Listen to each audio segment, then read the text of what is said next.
হঠাৎ করে তোমাকে ছেড়ে আসিনি। তোমাকে ছেড়ে আসার আগে নিজেকে ভাবনার গোল টেবিলে বসিয়ে বোঝাতে হয়েছে অনেক কিছুই। হুট করে ভালোবাসা যায়, কিন্তু হুট করে ছেড়ে আসা যায় না। মেনে নিতে নিতে, মানিয়ে নিতে নিতে ক্লান্ত হয়ে যখন আমি আর নিজের সাথে পেরে উঠছিলাম না, তখন দূরে সরে এসেছি।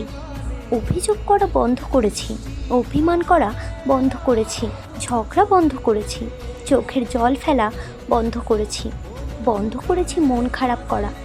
তোমাকে আর কখনো দেখাতে যাইনি বুকের ক্ষতগুলো, এনিয়ে বেনিয়ে বোঝাতে যাইনি আমার ভীষণ কষ্ট হচ্ছে।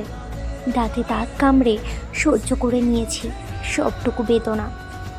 তারপর অনেক দিন পর ঝাপসা চোখ মুছতে মুছতে তোমাকে ভালোবাসাও বন্ধ করে দিলাম। অপুষ্টিতে ভুগতে থাকা মাথার অবাঞ্ছিত একটা চুলের মতো তোমার জীবন থেকে এমনভাবে টুপ করে ঝরে গেলাম যে তুমি টেরও পেলে না।